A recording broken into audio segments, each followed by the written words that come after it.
Shalom sahabatku, sebelum kita masuk dalam perenungan firman Tuhan pada pagi hari ini, marilah kita terlebih dahulu menyerahkan hati dan pikiran kita kepada Tuhan di dalam doa. Terima kasih Tuhan Yesus yang baik untuk kasih setia Tuhan yang tak pernah habis dalam hidup setiap kami. Pagi hari ini, kembali kami buka hati kami untuk diajar dan dituntun melalui kebenaran firman Tuhan. Kami siap untuk dikuasai oleh kebenaran firman Tuhan. Haleluya, amin. Pagi hari ini kita akan merenungkan kebenaran firman Tuhan dengan tema Audience of One. Sebuah tema yang mengajak kita untuk belajar rendah hati dengan memeriksa kembali sikap hati kita di hadapan Tuhan.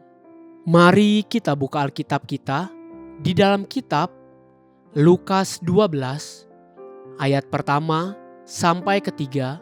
Demikian firman Tuhan. Sementara itu, beribu-ribu orang banyak telah berkerumun sehingga mereka berdesak-desakan. Lalu Yesus mulai mengajar pertama-tama kepada murid-muridnya. Katanya, waspadalah terhadap ragi, yaitu kemunafikan orang Farisi. Tidak ada sesuatu pun yang tertutup yang tidak akan dibuka, dan tidak ada satupun yang tersembunyi yang tidak akan diketahui. Karena itu, apa yang kamu katakan dalam gelap akan kedengaran dalam terang, dan apa yang kamu bisikan ke telinga di dalam kamar akan diberitakan dari atas atap rumah. Perikop yang barusan kita baca dan dengarkan bersama dari Lukas 12 tadi oleh Lembaga Alkitab Indonesia diberi judul Pengajaran Khusus bagi Murid-murid. Di dalam pengajaran tersebut, Tuhan Yesus dengan tegas berkata tentang bahaya kemunafikan yang satu kali kelak akan dibongkar dan disingkapkan. Namun, hal yang paling mengerikan adalah tentang dampak kemunafikan yang Tuhan Yesus sampaikan. Bukan hanya sekedar dipermalukan, namun bahkan kematian setelah kematian.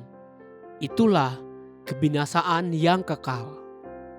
Perhatikan apa yang kemudian dikatakan di Lukas 12 ayat 4 sampai yang kelima. Demikian firman Tuhan. Aku berkata kepadamu, hai sahabat-sahabatku, janganlah kamu takut terhadap mereka yang dapat membunuh tubuh dan kemudian tidak dapat berbuat apa-apa lagi. Aku akan menunjukkan kepada kamu siapakah yang harus kamu takuti. Takutilah dia yang setelah membunuh mempunyai kuasa untuk melemparkan orang ke dalam neraka. Sesungguhnya aku berkata kepadamu, takutilah dia. Pagi ini perhatikanlah sungguh-sungguh pengajaran dan hidup kita masing-masing. Demi dilihat siapakah saya melayani. Jika hanya untuk Tuhan, maka kita akan jauh lebih peduli akan apa yang Tuhan Yesus katakan daripada apa yang orang lain katakan. Inilah yang disebut hidup dan melayani hanya untuk perkenanan Tuhan semata, bukan untuk dilihat manusia. Disinilah banyak anak-anak Tuhan dan gereja Tuhan perlu belajar untuk melangkah dan menghidupi kebenaran firman Tuhan dengan sepenuh hati. Haleluya.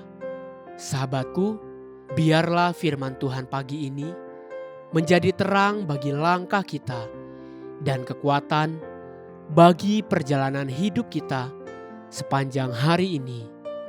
Mari kita menutup renungan ini dengan doa.